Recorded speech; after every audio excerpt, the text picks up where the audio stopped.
The rain had been falling on Newport since dawn, the kind of steady October rain that darkened the mansard roofs and turned the widows' walks black and slick. And by the time the family gathered in the mahogany-paneled office on Bellevue Avenue, the windows had fogged with the heat of too many bodies and too much tension. $54 million sat behind a manila folder on the lawyer's desk. Nobody in the room had cried at the funeral. They cried now, but only two of them, and only for the cameras that weren't there. The lawyer, a precise man in his 60s with reading glasses perched low and a habit of clearing his throat before anything unpleasant, had handled the family's affairs for 31 years. He had watched the matriarch's hands begin to tremble a decade ago, had watched one daughter fly in twice a year from Geneva with gift baskets and leave within the hour, had watched another manage the mills from a glass office in Boston and call the house only when the quarterly numbers required a signature. And he had watched the third daughter, the middle one, the quiet one, move into the Ochre Court guest wing 9 years ago and never really leave it, not for birthdays, not for holidays, not for herself. He read the will the way he read all wills, in a flat and formal register that gave nothing away. The trust, the mill shares, the Newport property, the Palm Beach property, the townhouse on Beacon Hill, $54 million, divided in careful thirds between two names. He paused before the third bequest. He did not know why his hands felt cold. To my daughter, he read, who sat with me through the worst of it, I leave the Singer treadle sewing machine, manufactured in 1932, currently housed in the third-floor sewing room. Silence, then a laugh, short, disbelieving, from the sister in the tweed coat with the Geneva tan. A sewing machine, she said. Well, fitting. Mother always said you were good with scraps. The other sister did not laugh, only examined her nails, bored already, as though the matter had been settled before she'd walked in. The middle daughter said nothing. She had expected nothing, which was its own kind of armor. She thought of her mother's hands on that machine decades ago, before the tremors, before the mills made them rich enough to forget how the mills had been built. She thought of oil and thread and the smell of the sewing room at dusk. The lawyer closed the folder. His throat felt tight in a way that had nothing to do with formality. He had catalogued that machine himself, at the matriarch's insistence 3 years before her death, insured it, in fact, for an amount that made no sense for a rusted relic destined for an attic. He had asked why. She had only smiled and said some things were worth more than they looked. He said nothing of this now. He only watched the daughter rise, calm and unreadable, and thought, she has no idea what she is holding. 6 weeks before that folder closed, before the lawyer's throat tightened over a number he could not explain, it had been April in Newport, and the fog had not lifted from the harbor in 9 days. The middle daughter remembered the fog because it never let the light in properly, so the sewing room stayed the color of an old photograph from morning until dusk. She remembered because her mother had asked, twice that week, whether it was still raining, and both times it had not been. The house smelled of camphor by then. It had smelled of camphor for 2 years, ever since the tremors moved from the left hand to the right, ever since the doctor from Providence had said the word progressive, the way other men said the word Tuesday, without weight, as though it cost him nothing to say it. The daughter had learned to carry the camphor smell out of the room in the evenings by opening the window a crack, just enough for the salt air off the bay to cut through it, and she had learned this the way she learned everything in that house, by watching what her mother's face did when something was right. Her mornings had a shape by then, worn smooth by repetition. She woke before 6. She warmed the washcloth under the tap until it stopped being cold rather than became hot, because her mother's skin had grown thin enough to bruise from kindness. She helped her from the bed to the chair by the window, and some mornings her mother wanted the shade up, and some mornings she could not bear the light at all, and there was no pattern to it that the daughter had ever found, only attention, paid daily, without complaint. In the afternoons, if the tremor allowed it, her mother wanted to be wheeled down the hall to the sewing room, not to sew. Her hands had not managed a straight seam in 3 years, but to sit beside the machine, one hand resting on the black iron treadle, rocking it gently with her foot, the way another woman might have kept a rocking chair, moving out of habit rather than need. The creak of it down the hallway had become, to the daughter, the sound of the house itself breathing. She never asked why her mother wanted that room, and not the parlor, why that machine, and not the piano the sisters had sent movers for within the week. She only brought the tea, adjusted the shawl, and sat in the corner chair with her own mending in her lap, needle moving in time with the treadle's small, patient creak, while outside the fog sat over the water and refused, day after day, to burn away. The other 2 daughters lived by a different clock entirely, one measured in quarterly closings and gallery openings, rather than in the small increments of a mother's suffering.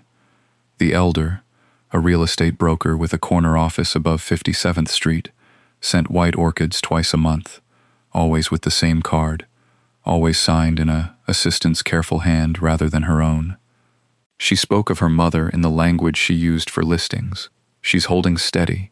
The situation is stable, as though the woman dying by inches in a fog-bound house on the water were a property whose value she was simply tracking from a distance. She visited 4 times in 9 years. Each visit lasted under 2 hours, and each ended with her standing in the driveway on her phone, already back in Manhattan before her car had cleared the gates. The younger sister came even less.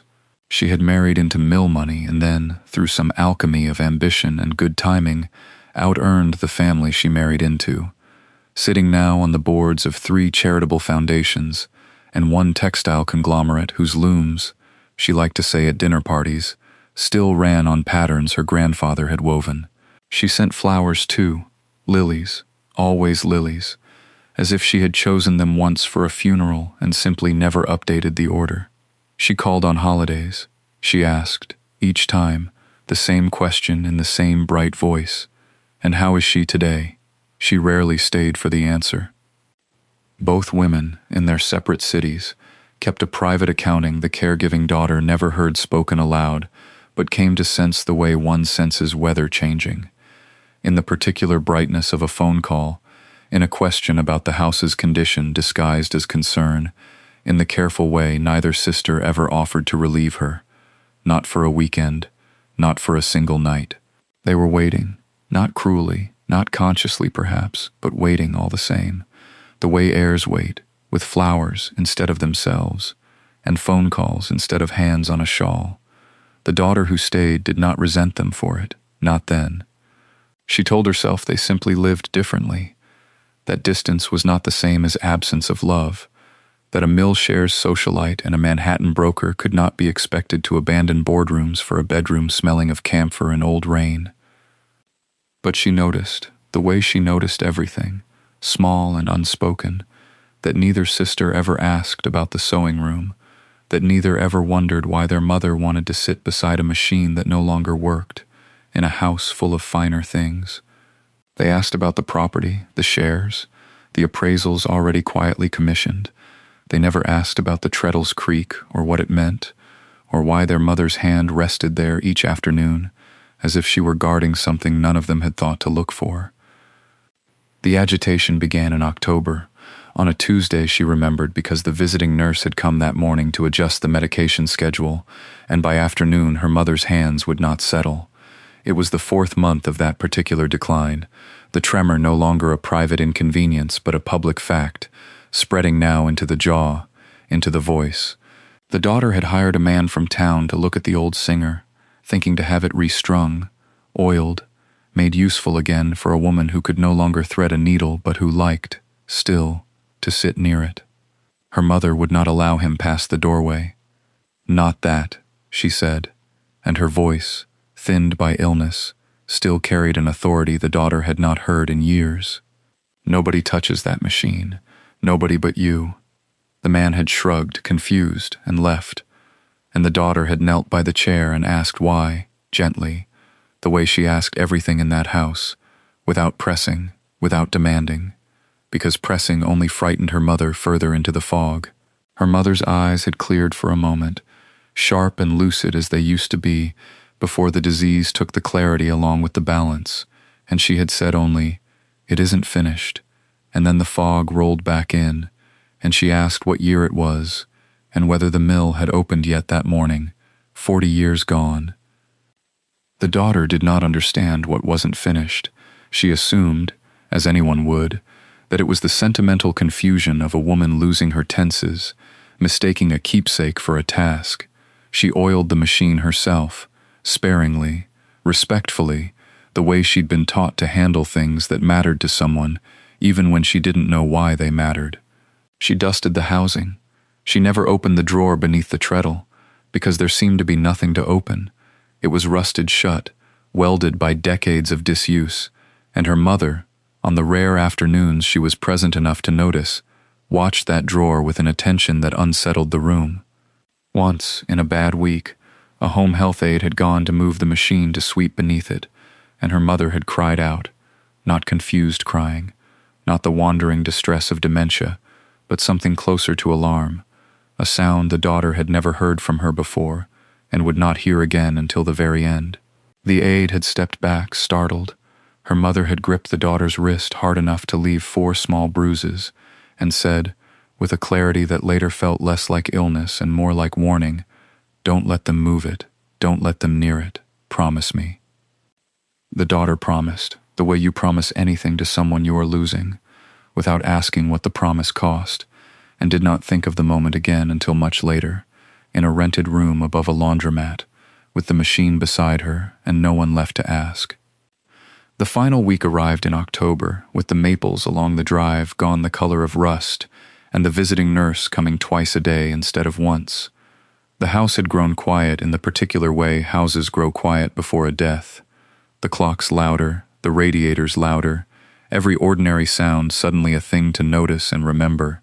Her sisters visited twice that week, once for 11 minutes, once for 6. Neither stayed for a meal. The daughter did not leave the room except to sleep in short intervals in the chair by the window, and even then she woke at every change in her mother's breathing, every small shift in the old woman's hands against the quilt. On the second to last day, in the gray hour before the nurse's evening visit, her mother asked to be brought to the machine. It took the daughter and the aide together to move her, one on each arm, her mother's slippers dragging soundlessly across the floorboards, her weight so slight by then, it seemed the disease had been taking not just her steadiness, but her substance, ounce by ounce, for years. Seated before the treadle, her mother reached out and took the daughter's hand, and guided it, with a strength that startled them both, a strength that seemed borrowed from some earlier decade of her life, along the curve of the balance wheel, once, twice, the metal cool and unyielding beneath their fingers. "Feel that," her mother said. Her voice had gone thin, papery, but the words came clean. "Feel the weight in the base." The daughter said yes, of course, gently, the way one agrees with a fever, with a dream half spoken aloud. She thought her mother meant the machine's age, its solid iron construction, the ordinary heaviness of a thing built in 1932 to outlast its owner. She thought, if she thought anything at all beyond the immediate ache of the moment, that this was simply confusion arriving early, the mind reaching for objects the way it sometimes reaches for names it can no longer hold. She did not ask what her mother meant. She would spend a long time afterward wishing she had, turning the question over on sleepless nights above the laundromat, in the months when the machine sat silent in the corner of a room too small for anything else, asking herself why she had let the phrase pass by unexamined, as if grief itself had muffled her hearing at the exact moment she needed it sharpest. Her mother's hand slid from the wheel. Her eyes, tired and pale, held the daughter's face a moment longer than seemed necessary, as if searching for some sign of understanding that never came. Then she let herself be helped back to bed, and did not mention the machine again. Not that night, not the next.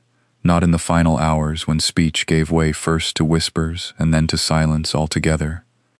The daughter would remember, later, that her mother had smiled faintly just before closing her eyes, the smile, she would come to believe, of a woman who had done what she could and left the rest to time.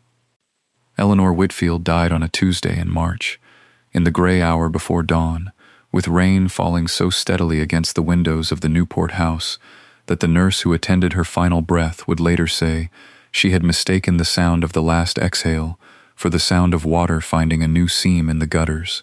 It was the kind of rain that did not announce itself as weather so much as confirm something already settled in the bones, cold, patient, without malice, the way endings often are.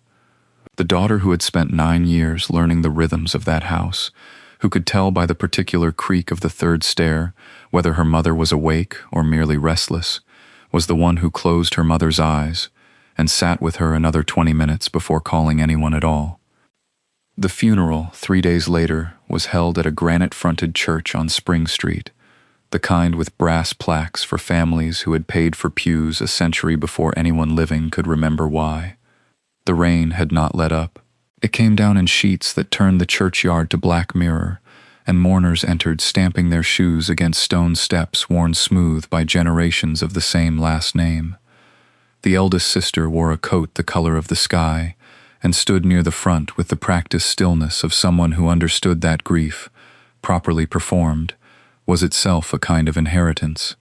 The middle sister arrived 20 minutes late, murmuring about traffic on the bridge, her heels clicking against marble with a sound too bright for the occasion. The reception afterward was held in the dining room of the house itself, beneath a chandelier that had not been dusted in months because no one but the youngest daughter had thought to do it. There were finger sandwiches, a caterer's idea of solemnity, and coffee poured into china too fine for the paper napkins beside it. It was there, over cups going cold, that the sisters began, quietly at first, then without any real effort at discretion, to discuss appraisers. One mentioned a firm in Boston that had handled the Cabot estate.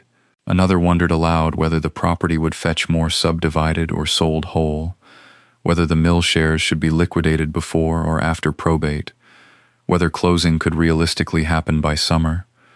The daughter who had sat with her mother's body in the dark stood near the window, watching rain streak the glass, and said nothing. She understood, in that moment, with a clarity that felt almost merciful, that the house had already stopped being her mother's and become, instead, an asset, a word that would follow her sisters through every conversation to come, the way grief was supposed to follow her. She thought of the treadle machine in the sewing room upstairs, untouched since the night her mother's hand had slid from its wheel, and found herself, for reasons she could not yet name, unwilling to let anyone else near it. The reading was scheduled for the second Tuesday of November, at 10 in the morning, in an office on Bellevue Avenue that smelled of lemon oil and old paper.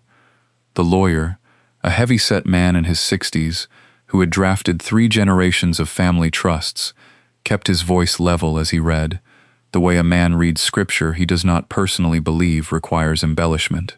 Rain again, Newport in November rarely offered anything else, ticked against the window behind his desk, and the daughter who had nursed her mother for 9 years sat in a leather chair too large for her, her hands folded in her lap the way she had once folded them beside a hospital bed. The language was cold and exact, in a way that felt, to her, almost restful. The primary residence on Ochre Point Avenue, appraised at $11,400,000, to be divided equally. The Providence Textile Mill shares, 61% controlling interest, dormant since the mills closed in 1987, but valued for the land beneath them, divided equally. Cash holdings, investment accounts, a summer property in Watch Hill, a collection of Hudson River School paintings insured for a figure the lawyer read without inflection, $54 million in total, give or take, divided between 2 daughters, in equal and undivided shares. Her sisters sat straighter with each clause, the way people do when a number confirms what they had already assumed to be true. One of them exhaled, softly, the sound of a held breath finally let go. The other reached for a pen she did not need, simply to have something in her hands. Then the lawyer turned a page, and his voice did not change, though the room seemed to. "To my daughter," he read, "who sat with me through every difficult year, who never once asked what she would receive. I leave the Singer treadle sewing machine, manufactured in 1932, currently located in the second-floor sewing room. It is hers, and hers alone, to do with as she wishes. The silence afterward had a texture to it, something she could almost have stitched. She did not look at her sisters. She did not need to.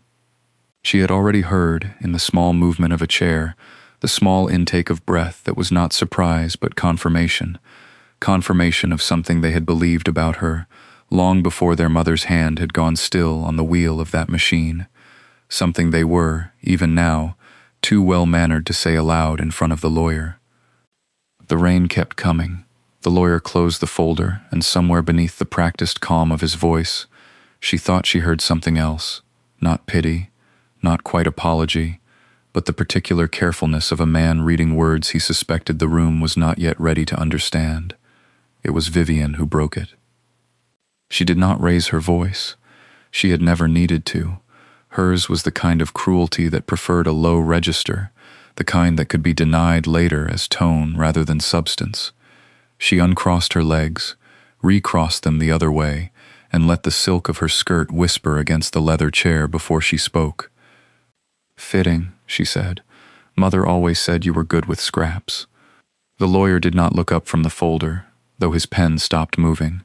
Somewhere in the house, a clock she did not recognize the sound of ticked twice, 3 times, marking the seconds in which no one answered. The middle sister exhaled through her nose, not quite a laugh, but close enough to it that Clara felt the shape of it land somewhere under her ribs. She kept her eyes on the grain of the desk, mahogany, dark as tea steeped too long, polished by decades of hands that were never hers to begin with. She thought of her mother's hands instead, the tremor in them by the end, the way they had still found the pedal of that machine by memory when they could no longer find much else. She thought of scraps, of hems taken in, of collars turned, of 9 years of small, unglamorous repairs no one in this room had ever thanked her for, and no one in this room would ever understand. "I only meant," Vivian added, when the silence did not give her what she wanted, "that it suits her, doesn't it? She was always so hands-on." She said the word the way one might describe a stain. The younger sister said nothing at all, which was its own kind of cruelty, dressed in the shape of tact. The lawyer cleared his throat and turned to the next item, the mill shares, the Newport house, the Aspen property, numbers that would soon be read aloud like scripture, and Clara understood, with the flat calm of someone standing very still in cold water, that the room had already moved on from her. She was a formality now, a pause before the real inheritance resumed. She did not correct Vivian. She did not explain that the machine had been her mother's grandmother's before it was her mother's, that it had crossed an ocean in a crate lined with newspaper, that she had oiled its bobbin race 100 times with her mother's hand resting light and papery over her own, guiding without gripping. She said none of this, because there was no version of it that would have reached anyone in that room, and because her mother had taught her, without ever saying so directly, that explaining yourself to people who had already decided who you were was its own kind of waste. Instead, she folded her hands in her lap, the way she had learned to do at hospital bedsides and in waiting rooms, and let the lawyer's voice continue, dividing sums she would never see, while outside the rain kept striking the tall windows in a rhythm that sounded, if she let it, almost like the treadle of a machine no one else in that family had ever thought worth touching. It was the younger sister who spoke next, the one who had always positioned herself as the reasonable one, the mediator, though her reasonableness had a way of arriving only after the damage was already done. She leaned toward the lawyer's desk as though inspecting a stain on the carpet. "That thing should be in a landfill, not a will," she said. "It's a tetanus risk, with a flywheel. Mother kept it because she was sentimental about junk. That doesn't mean the rest of us have to be." A small laugh from Vivian, quickly swallowed, as though even she understood there were limits to how openly this should be enjoyed in front of the attorney, whose face had gone carefully blank in the manner of a man who had watched families do this before, and had learned that neutrality was the only professional posture available to him. He said nothing. He simply turned a page, the paper making a dry, papery sound that seemed, in that moment, louder than it should have been. The younger sister was already moving past the machine entirely, her attention swinging toward the house itself, toward its slate roof and its gardens, and its view of the harbor, the way a compass needle swings north without effort or hesitation. She began speaking of listing agents, of a broker in Newport who had handled the sale of the Whitcombs' place last spring for an obscene sum, of whether they ought to wait until after Labor Day when the summer people were still flush with the idea of owning a piece of the coastline. Vivian answered her in kind, the two of them falling into an easy rhythm of numbers and timelines, discussing square footage and market comparables with the fluency of people who had done this before, who understood real estate the way some people understood scripture. Neither of them looked toward the corner where the machine sat, its black lacquer dulled with age, its gold scrollwork chipped in places where decades of hands, but never theirs, had rested against it. She listened to them plan the disposition of a house she had cleaned and aired and warmed for 9 years, had propped open on humid afternoons so her mother could smell the roses from the bed she could no longer leave, had shoveled the front walk of in 3 separate winters so the visiting nurse could get through the door. None of that entered their calculations. It occurred to her, watching them, that grief for them had always been a brief administrative delay before the resumption of ordinary business, and that the reading of the will was simply the moment that delay officially ended. The lawyer cleared his throat once, a small courtesy, and asked if there were further questions regarding the specific bequest. There were none. The sisters had already stopped listening. She rose when he told her the signing would take place in the outer office, and as she passed the corner where the machine waited, she let her hand rest briefly on its cold iron treadle, the way her mother once had, and said nothing at all. The letter came on a Tuesday, 11 days after the reading, on stationery so heavy it seemed designed to make refusal feel like an insult to good paper. The closing on the house, it informed her, had been expedited. The buyers, a couple from Greenwich who intended to gut the kitchen and enlarge the pool, required possession by the 1st of the month. She was to vacate accordingly. She read it twice at the kitchen table where she had once cut her mother's pills into quarters, and then she folded it along its existing creases, because some habits of care do not simply stop when the person they were built around is gone. There was no phone call from either sister. There was, 3 days later, a locksmith's van in the driveway, unannounced, changing the front door while she was upstairs boxing linens, and when she came down to ask what he'd been told, he only shrugged and said he went where the invoice sent him. She packed in the evenings, after her shifts at the fabric house downtown, because grief, she was learning, does not excuse a person from rent elsewhere. The rooms emptied in an order that felt like a slow subtraction of her mother rather than of furniture. The wheelchair ramp unbolted from the porch steps, the shower bar removed from the tile, the hospital bed disassembled and hauled to the curb for a charity that never came to collect it, so that it sat under a tarp in the rain for 4 days like something no one, in the end, had wanted. She hired the smallest moving truck the company offered, and still it seemed absurdly large beside what she owned. Her clothes, a box of her mother's aprons she could not bring herself to leave, a chipped blue willow teacup, and the machine, crated in blankets and packing straps by a mover who asked, not unkindly, whether the thing even still worked, and she said she didn't know, only that it was hers. The sisters were not present for any of it. One sent a cleaning service the week before closing, with instructions relayed through an assistant to leave nothing eccentric behind, a phrase Clara turned over for days without deciding whether it had meant the aprons, or the machine, or her. On the last morning, she stood in the front hall a long while, listening to the particular quiet of a house that had once been loud with the small mechanical sounds of illness, the oxygen concentrator, the pill organizer's rattle, her mother's slow, uneven step on the stairs, and was now loud with nothing at all. Then she locked the door behind her out of habit, though the key would belong to strangers by evening, and drove the truck herself the 11 miles to a room above a laundromat that smelled of bleach and hot lint, where she would spend the first of many nights beside a rusted machine she had not yet thought, even once, to open.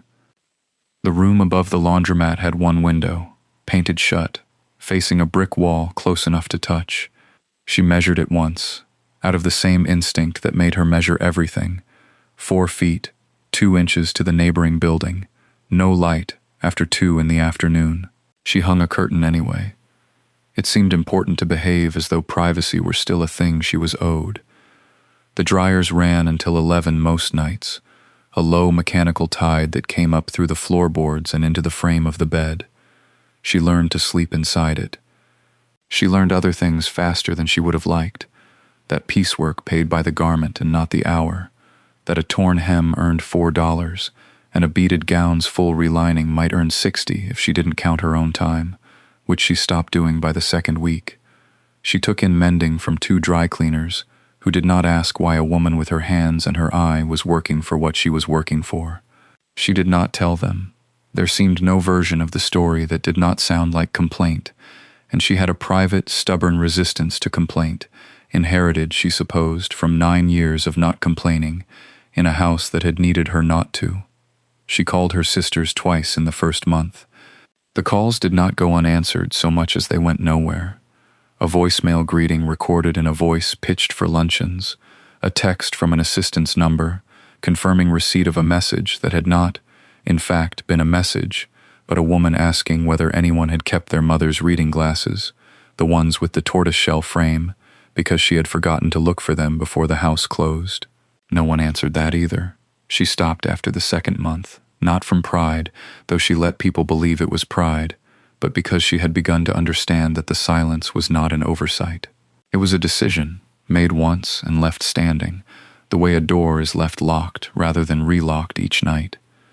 The machine sat by the window, under the curtain's poor light, wrapped still in a moving blanket she had not yet had the heart to remove. She dusted around it. She did not touch it. There was a version of grief that lived in objects you couldn't yet look at directly, and for the first weeks the machine belonged to that category. Proof of her mother's very last opinion of her, delivered in front of witnesses, in a voice that had not been her mother's voice but her sister's, borrowed and sharpened for the occasion.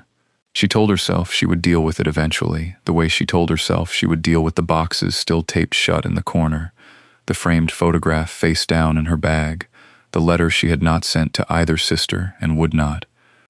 It was a Tuesday in October, cold enough for the radiator to click, when a client's coat needed rehanging, and she reached for the oil can on the sill and found, without quite deciding to, that her hand had drifted instead to the blanket covering the treadle.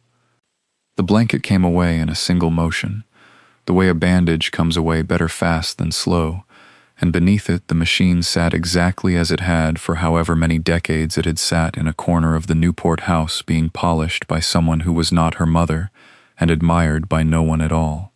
Japanned cast iron, black gone gray with dust in the seams. The gold pinstriping along the arm worn to a whisper, except where a hand had once rested and rubbed it bright by accident, over years, without meaning to leave a mark. She wet a cloth. She did not think of it as beginning anything. She thought of it only as the kind of task her hands understood when the rest of her did not. Wipe, turn, wipe again, work along the curve of the balance wheel until the grime came up in gray commas, and the iron underneath showed its true color, a black so deep it looked wet even dry. The client's gown waited on the form behind her, sleeve half-pinned, and she told herself she would return to it in a moment. The moment extended itself the way moments do with restoration work, one small, revealed thing asking to be followed by the next. She cleared the bed of the machine, the throat plate, the little chrome numbers stamped 1932 near the serial plate, softened now by rust bloom she worked at gently with a brass brush so as not to scar the plating beneath. Her hands moved without her permission into the rhythm she used on client pieces. Check, assess, do not force. It was past midnight. The radiator had gone quiet, the way radiators do when they've decided they've done enough for one night, and the room held that particular cold that comes up through a floor rather than down from a window. She reached the treadle base last, kneeling to wipe along its cast iron scroll work, the twin medallions. the pitted foot pedal worn shiny in the center from some woman's shoe, decades of pressure in a shape no one had asked it to keep. And it was here, resting her palm flat against the iron to steady herself as she stood, that she noticed it. Not a sound, not a smell, nothing dramatic enough to name, only weight. The base did not rise the way iron of that gauge should rise. She had serviced 4 treadle machines in the past 2 years alone, replacing belts, resetting tension springs, and she carried in her hands now, the way a mason carries the memory of stone, or a nurse the memory of a pulse, an instinct for how much a thing like this ought to weigh. This did not weigh that. It weighed more, low in the base, in a way that had nothing to do with rust or age or the ordinary stubbornness of old iron. She knelt again. She did not know yet what she was listening for, but she pressed her palm flat against the casting, the way you might press a hand to a door to feel whether anyone was moving on the other side of it. Nothing moved beneath her palm. Of course it didn't. Iron does not breathe, does not answer to a hand pressed against it in the dark of a rented room above a laundromat that smelled of bleach and other people's Tuesdays. And yet she stayed there a long moment, kneeling on the floorboards, feeling foolish in the particular way that only solitary people allow themselves to feel, foolish and unwatched, which was its own kind of mercy. She fetched the yardstick from her toolbox.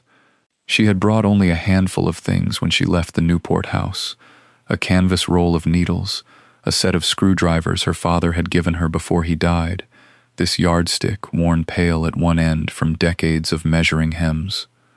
She set it against the treadle frame, then against the base of the machine itself, the way she had done 100 times before with 100 other machines, checking the alignment, the seat, the marriage of iron to iron that should have been seamless after 90 years of settling into itself. 3/4 of an inch. She measured again, because the first time a person finds a discrepancy like that, she assumes her own hand has betrayed her. She had not slept well in the laundromat room, the dryers running late into the night, the window unit rattling its tin complaint against the July heat. But the second measurement gave her the same number as the first, and so did the third, and by then she had stopped believing it was her hand. No treadle base sat 3/4 of an inch proud of its frame, not one she had ever serviced. The casting should nest flush, should carry the machine's weight down through the legs and into the floor without a gap a person could slide a fingernail into. And she could. She did, testing it now with the edge of her thumbnail, feeling the small dark seam where there should have been none. She sat back on her heels. The bobbin race still needed oiling. The tension spring on the presser foot was stiff with 40 years of dust and disuse, and she had promised herself, when she carried the machine up 2 flights of stairs and set it in the corner by the window, that she would restore it properly, not because anyone had asked her to, not because it was worth restoring, but because it was hers, and because doing careful work with her hands was the only language she had left that hadn't been taken from her in a lawyer's office with rain running down the windows. But her hands were no longer thinking about oil. She thought, instead of her mother's hands, how they had trembled in the last years, reaching for anything smaller than a spoon, and how they had never once, in 9 years of watching, reached for this machine without a kind of care that Clara had mistaken, at the time, for simple nostalgia.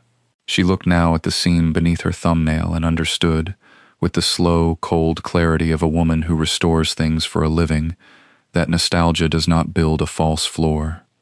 She set down the oilcloth and did what she had done 1,000 times before with a stranger's furniture, and never once with her own. She measured. The tape read 3 3/4 inches from the underside of the drawer unit to the floor of the cabinet base. She wrote the number on the back of an old receipt, the only paper within reach, and measured again to be certain her eye had not deceived her in the bad light of the rented room. 3 3/4 inches. She sat back on her heels and stared at the number as though it might rearrange itself into something less interesting. Downstairs, the laundromat's dryers thudded in their slow, patient rhythm, and somewhere below that a car alarm went off and quit. She barely heard either. She had, in 19 years of restoration work, handled 4 other Singer treadle machines of the 1932 Model 66 line, one for a historical society in Providence, two for private collectors, one that had come to her half-drowned from a flooded basement in Fall River. She kept photographs of all of them, dimensions and all, in a binder she had not opened in 3 years. She opened it now. The Providence machine's cabinet base measured 2½ inches from drawer floor to cabinet floor. So did the Fall River machine, waterlogged joints and all. She checked the catalog plates from the Singer Manufacturing Company reissue guide, the one she consulted when clients wanted authenticity down to the screw. 2½ inches, standard, across every documented cabinet of that year and model. Her mother's machine measured 3¾ an inch and a quarter of unaccounted space, not damage, not warping.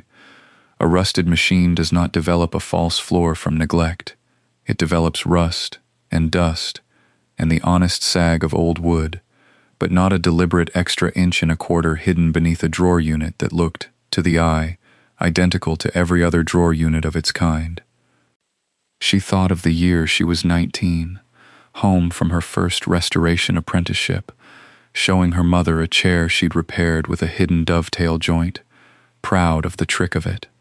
Her mother had touched the seam with one finger and said, quietly, almost to herself, "The best places to hide a thing are the places no one thinks to look twice."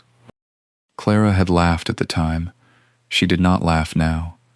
She turned the cabinet toward the window so the last gray light fell across the base, and she began, with a jeweler's screwdriver and the unhurried patience that had once been mistaken, in a mahogany office with rain on the glass, for a lack of ambition, to look for the seam.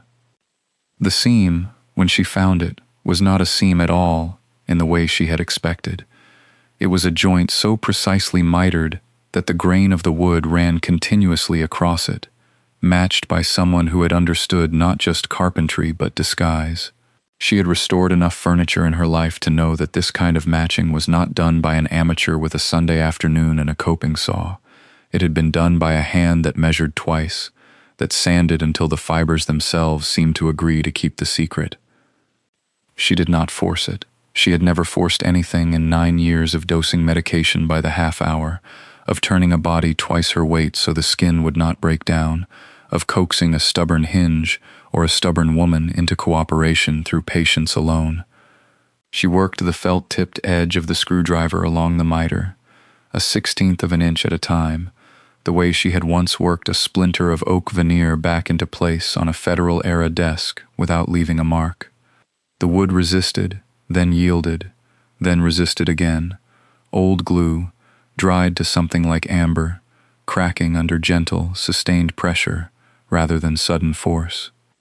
The false floor came up all at once, the way ice releases from a windshield after the first long scrape.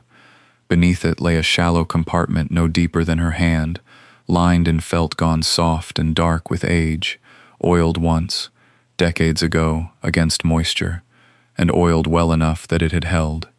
She did not reach in immediately. She sat back on her heels on the laundromat floor, in the small rented room above it that smelled of detergent and steam through the thin boards, and she looked at what her mother had built into the base of a machine that 3 sisters had walked past 100 times without seeing. Then she reached in. Her fingers found fabric first, folded squares of cotton, stiff with age, stitched along their edges in a hand she recognized instantly, the same small, exact stitches that had labeled every dress her mother ever mended for the family, every quilt, every cushion cover, for as long as Clara could remember. Beneath the fabric, paper, not loose, rolled and tied, the way her mother had once shown her to store patterns so they would not crease. She lifted it all out together, cradling it the way she had once cradled a bottle of her mother's evening medication, careful of dosage, careful of spilling, careful of the small, irreversible damage that carelessness could do. She set it on the table beside the lamp. The felt lining had left a faint rectangular shadow on her palms, oil and dust together, the residue of 40 years. She did not yet understand what she was holding. She only understood, with the particular certainty of someone who had spent a life reading what other people overlooked, that her mother had meant for exactly one person to find it. She untied the string with the patience she had once reserved for surgical dressings, the kind of patience that made a nurse's aide indispensable and a daughter unforgettable. The knot gave without tearing. The cotton squares unfolded one at a time, and she understood almost immediately that they were not scraps at all, but something closer to a ledger kept in thread instead of ink. Each square bore a single embroidered line. A year, a small mark beside it, a private monogram she did not recognize at first, not her mother's married name, the one etched on the mausoleum wall in Newport, the one printed on 3 sisters' inheritance papers that week, but another name entirely, a maiden name. Letters her mother had not used, as far as Clara knew, since before any of them were born. She counted as she laid the squares side by side on the table, careful not to let them touch the lamp's heat. 1951, 1952, on, unbroken, a square for every year, 41 in total, each one stitched in the same unhurried hand, each one bearing that same small private mark in the corner like a signature no one else had been meant to read. Her throat tightened before her mind caught up to why. 41 years, long before Newport, long before the mills were folded into the family name on brass placards and stock certificates. Long, she realized with a small, cold clarity, before the marriage that had made her mother's name the one etched on gravestones and glassed frames in a lawyer's office. She thought of her mother's hands in the last years, trembling, curling inward with the disease, and yet still, some evenings, moving in her lap as though embroidering something invisible. Clara had thought it was habit, reflex. She understood now it might have been memory. The body continuing a ritual the mind refused to surrender, even as it lost everything else. She lined the squares by year across the table, 41 small flags of a life kept quiet, kept separate, kept... She was careful with the word even in her own mind, kept secret, not from strangers, from her own daughters, from the 2 who now sat in mahogany offices dividing acreage and mill shares as though the whole of their mother could be accounted for in deeds. Outside, the laundromat's dryers thudded their slow rhythm through the floorboards, indifferent, ordinary, the only sound in the room besides her own breathing, which she noticed, the way she noticed everything now, professionally, forensically, had gone shallow and quick. She did not reach for the rolled papers yet. She sat instead with the labels, 41 years arranged like a family she had not known she belonged to, and felt something settle into place beneath her ribs that was not yet triumph, not yet grief, but the unmistakable, quiet gravity of being chosen. The canvas roll had been wedged along the back wall of the cavity, tucked beneath the labels as though the labels themselves were meant to be found first, a soft introduction before the harder thing. She lifted it the way she lifted brittle silk, 2 hands, no sudden pressure, and set it on the table where the light from the window fell flattest. The canvas had yellowed to the color of weak tea.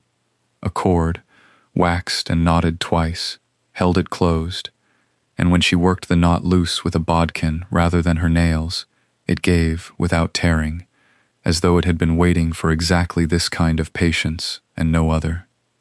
Inside were drawings, technical ones, done in a draftsman's hand, but not a man's hand, she understood almost at once, because she recognized the loop of the numerals, the particular slant of the capital letters, the same hand that had written 41 labels in thread, 6 sheets, each dated, the earliest marked in the corner, 1951, diagrams of interlocking threads, a weave structure rendered in cross-section with the obsessive precision of someone who had done the mathematics twice to be sure, notes in the margins, tension ratios, yarn counts, a small sketch of a loom modification.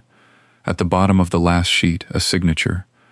Her mother's maiden name, not the name on the mill's letterhead, not the name stitched into 3 generations of company stationery, the name she had carried before she had a husband, before she had a house in Newport, before she had daughters who would someday sit in an office deciding what her whole life had been worth. Clara sat very still. She understood textiles the way other people understood language. She could read a weave the way one reads handwriting, could tell instantly that this was not decoration but invention, a structural idea that predated the mill's most famous line by nearly a decade. She had restored enough antique cloth to know provenance when she held it. This was not a copy. This was the source. The mill had built half its reputation on a weave patented under her grandfather's name in 1962. She had heard the story her whole life, recited at Christmas dinners like scripture. His genius, his patience, his eye. She looked now at the drawings dated 11 years earlier, in her mother's maiden hand, and felt the story rearrange itself in her chest, quietly, without drama, the way a garment resettles once you loosen a seam that was never sewn quite right to begin with. She did not call anyone. She did not photograph the pages, not yet. She only sat with them, the dryers still thudding downstairs, and understood that whatever the bearer certificates beneath them turned out to say, this, the invention itself, unclaimed, unassigned, buried under a woman's own daughter, was the true weight of what she had been given. Beneath the drawings lay a smaller bundle, and this one she almost missed, because it had been wrapped not in paper but in a scrap of the same faded cotton twill the drawings themselves were sketched upon, as if her mother had meant it to be found only by someone who already understood cloth well enough to feel the extra thickness beneath her fingers. She untied the ribbon slowly. It was silk, not cotton, narrow and yellowed, tied in a bow so precise it could only have been made by hands accustomed to threading needles in bad light for 40 years. Inside were certificates. 6 of them, printed on heavy stock, gone soft and gray at the folds, the typeface formal in the way of documents meant to outlast the people who signed them. She read the language twice before it settled into meaning. Bearer shares. A trademark license, registered decades ago under an entity she did not recognize, its name so plain, a string of initials, a date, that it had clearly been built to attract no attention at all. Beneath the legal language, in smaller print, a royalty clause, quarterly payments, still active. She sat back against the laundromat's damp wall and did the only thing her training had taught her to trust in moments like this. She looked for the seams. She checked the certificate numbers against the drawings against the labels against the years stitched into the treadle's hidden lip. Everything matched. Everything had been kept in order, the way she kept her own restoration ledgers, the way a woman keeps something she intends, one day, for someone else to understand, without her having to explain it aloud. There was no mention of the mill shares divided that gray morning in the lawyer's office. No overlap with the numbers her sisters had recited so easily, so hungrily, across the mahogany table. This was separate. This had always been separate, tucked away from the estate the way a person tucks away a second, quieter life. She thought, distantly, of a dormant account she had glimpsed once in her mother's papers years ago and dismissed as clerical clutter, the kind of thing wealthy families accumulate and forget. She understood now it had not been forgotten. It had been guarded. Downstairs, the dryers cycled into their final spin, the building trembling faintly beneath her, ordinary and oblivious. She looked at the ribbon in her lap, at the certificates fanned across her knees like a hand of cards no one else had known to deal, and felt something she had not let herself feel since the reading of the will. Not triumph, not yet, but the quiet, dangerous beginning of it. She set the ribbon aside and returned to the cavity, her fingers moving along the felt lining the way they had been trained to move along 1,000 other hems, searching not for what was visible, but for what disturbed the visible, the seam that lay a half-thread out of true. She found it near the back edge, where the felt had been turned under and stitched down with a small, deliberate pucker, the kind of imperfection her mother would never have allowed in any garment meant to be seen. This one had been meant only to be felt. She worked it loose with the point of a seam ripper, patient in the way the work had always demanded patience, and drew out a folded square of muslin, yellowed at its creases, stitched shut along 3 sides with the same tight, even hand that had labeled 41 years of collars. She did not tear it. She unpicked it, stitch by stitch, the way she would have approached any fabric she meant to preserve rather than destroy. Inside was a single sheet of paper, gone soft and pale as cloth itself, folded in thirds. The handwriting was smaller than she remembered, tired in places, but unmistakably her mother's. She read it once, quickly, then again slowly, the way one reads something meant to be believed, rather than merely understood. Her mother had written that she had considered a safe deposit box, a lawyer's file, a locked drawer in the Newport house, and had rejected each of them in turn, because a box could be opened by anyone with the right key, and a drawer could be searched by anyone with sufficient curiosity or greed. But the machine, she had written, was different. It had sat in the sewing room for decades, dusty and unglamorous, and in all that time, neither of her other daughters had once asked to use it, or oiled its wheel, or lifted its case to see what lay beneath the plate. They had walked past it 1,000 times without seeing it at all. Only one daughter, she had written, had ever touched it out of love rather than obligation. Clara sat very still with the paper in her hands, the dryers below finishing their cycle in a long mechanical sigh, and understood that her mother had not simply hidden something valuable. She had hidden it inside a test, a quiet, patient test of attention, built to reward exactly the kind of person who would kneel on a cold floor at midnight and notice that a treadle sat 3/4 of an inch too high. She had passed a test she had not known she was taking, set by a woman who had always known precisely which of her daughters would. She read the letter again, slower this time, the way she might examine a seam, to find where the thread had first been knotted. Her mother's handwriting grew smaller near the bottom of the page, as if the words themselves had been rationed, sewn in tight little stitches of ink. I could not undo, while I was living, the way I let appearances stand in for love. The letter said, "Your father wanted daughters who photographed well at the yacht club, and I wanted peace in my own house, and so I let the years pass without correcting what everyone assumed, that the ones who spoke loudest loved the most." Clara set the paper down on her knee and looked at the machine's iron leg, black and cold under the bare bulb, and thought of every Christmas photograph in which she had stood a half-step behind her sisters, smiling, unremarked upon. "I could not fix that while I was alive." The letter continued. "I did not have the courage, and courage was never my gift, the way patience was yours. But I could build one true thing after I was gone, where no one's charm could argue with it, and no lawyer's favor could soften it." The next line was underlined twice, the pen pressed hard enough to nearly tear the fabric. "This is not revenge, it is correction." Clara felt the distinction settle into her chest like a stone dropped into still water, rings moving outward long after the stone itself had gone still. Not revenge. Her mother had never once, in 9 years of trembling hands and unanswered calls from the other daughters, spoken of Vivian or Margot with anything sharper than disappointment. Even now, dying by inches in ink, she had refused to become cruel. She had simply built a door that only patience could open, and trusted time to sort the rest. The dryers below clicked off entirely, and the room went quiet enough that Clara could hear her own pulse.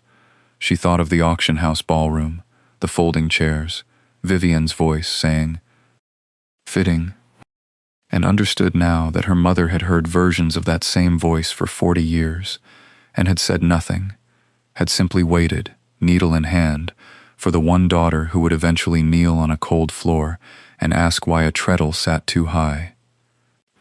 She folded the letter along its original creases, careful not to add a new one, and set it beside the canvas roll and the small dark certificates, 3 objects that together weighed almost nothing and meant, she was beginning to understand, almost everything. Outside, the street lamp buzzed once and steadied. She still had not looked closely at what the drawings actually showed.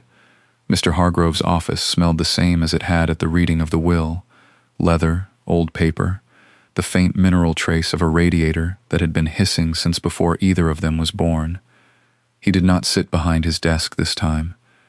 He stood at the window with the canvas roll unfurled across the blotter, waited at each corner with paperweights he'd fetched from a drawer without being asked, and he read the drawings the way she imagined he read title deeds, slowly, twice, his lips moving on certain words. "These are dated," he said finally. 1953, before her marriage. He looked up. "Before your father's name was on anything." He asked to keep the roll overnight. Clara said no, not unkindly, and photographed each sheet instead, under the flat white bulb of her work table, then let him take the copies. It was another 11 days before he called her back, and in those 11 days she did not tell her sisters anything. She kept restoring a stranger's opera cape, kept oiling the machine each evening as though it might still teach her something, and did not let herself hope in the specific, dangerous way that ruins a person when hope turns out to be wrong. When he called, his voice had a different register in it, not warmth exactly, diligence rewarded. The trademark was never abandoned, he said. It was renewed every decade, quietly, through a licensing agent in Lyon. The last renewal was filed 11 months before your mother's death. He paused, and she heard paper shifting, a man arranging facts he still didn't quite believe himself. The weave pattern is still used under license by 2 European houses. There are royalty arrears going back through your mother's estate that were never claimed because no one alive knew to claim them. Another pause. By conservative counting, we are looking at something in the neighborhood of $18 million, possibly more, once the accountants finish. Clara sat down slowly on the edge of her rented bed, the phone warm against her ear, the machine gleaming faintly in the corner where the street lamp reached it. "It is legally distinct from the estate your sisters divided," he went on. "This was never part of the 54 million. It was hers alone, held separately, and she left it to whoever found it. A breath, she left it to whoever looked." Clara did not cry, though she thought later she should have. She only looked at the machine, at its black iron curves worn smooth by 4 decades of a woman's foot, and thought, "She knew I would kneel down eventually." She asked him what happened next. "Next," he said, "we tell your sisters."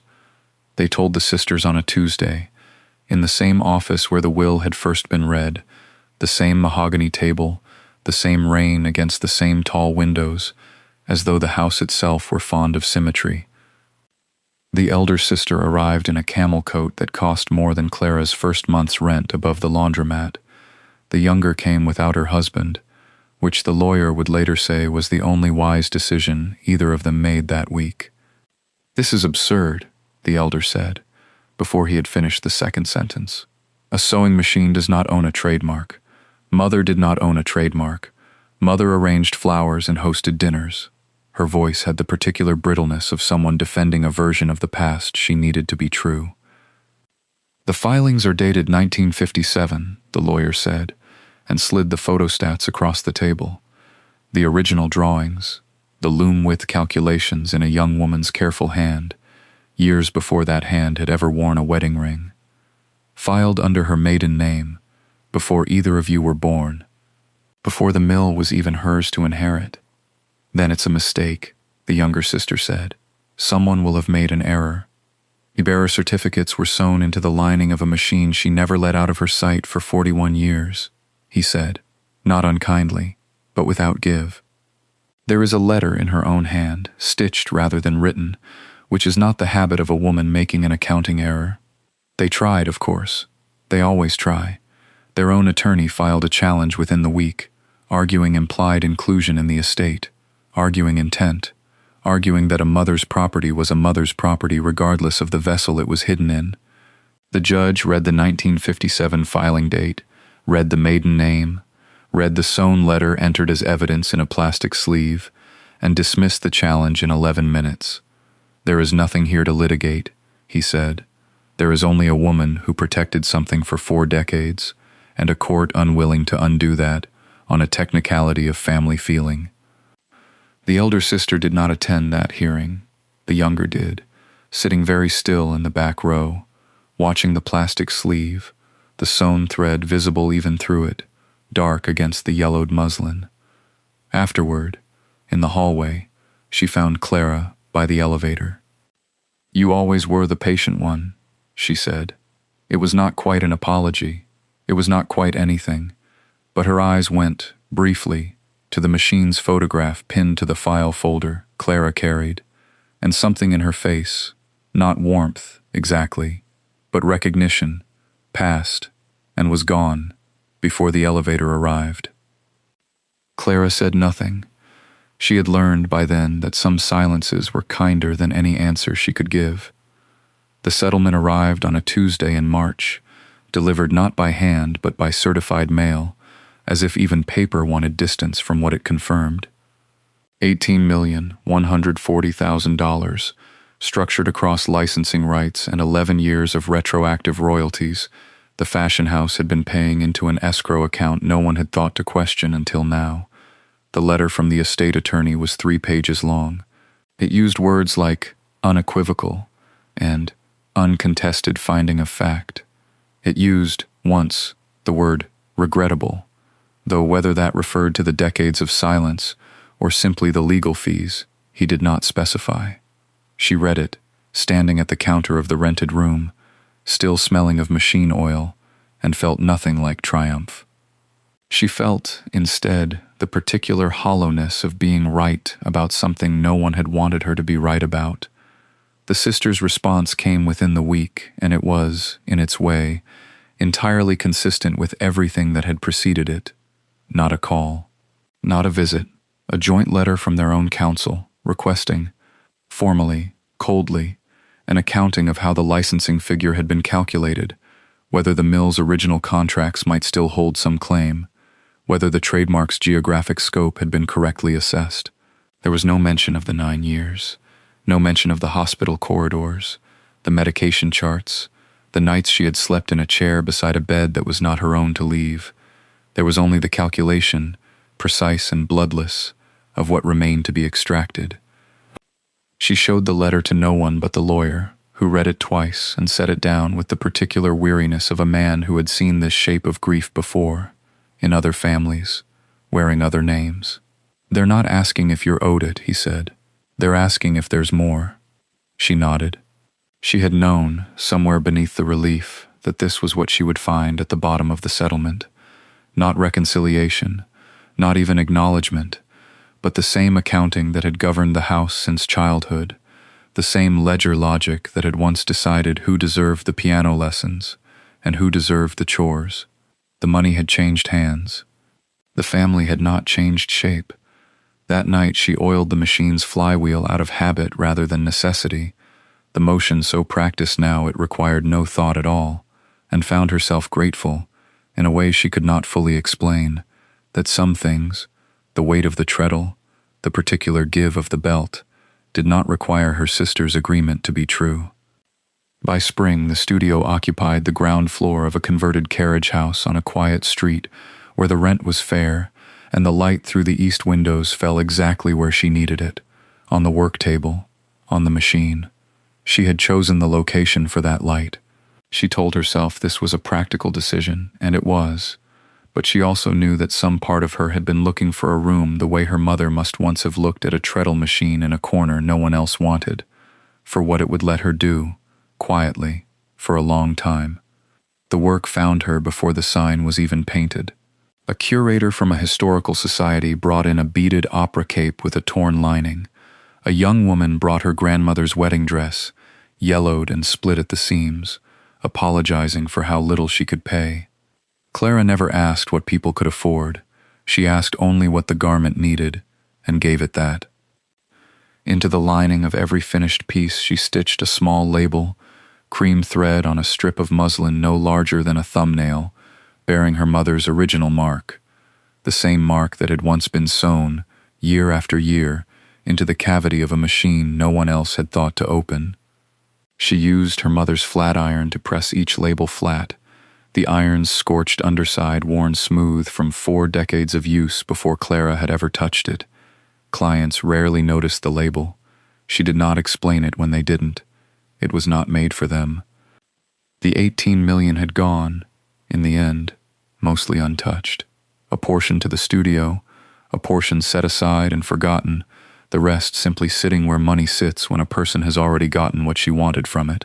What she wanted had turned out to be smaller than a fortune and heavier than she expected, an iron, a treadle, a room with good light. Her sisters did not visit. She did not wait for them to. On a Tuesday in late autumn, sunlight lying flat and gold across the floorboards, she sat at the machine simply to feel the rhythm of the treadle under her foot. No fabric beneath the needle, no task requiring it. The belt turned. The flywheel caught the light. She thought, not for the first time, that her mother's love had never announced itself. Not in the big house, not in the will, not even in the letter sewn into the lining, but had waited, patient as a hidden seam, for someone attentive enough to find it. She kept the machine in the front window, where anyone passing could see it. Not for sale, not ever for sale.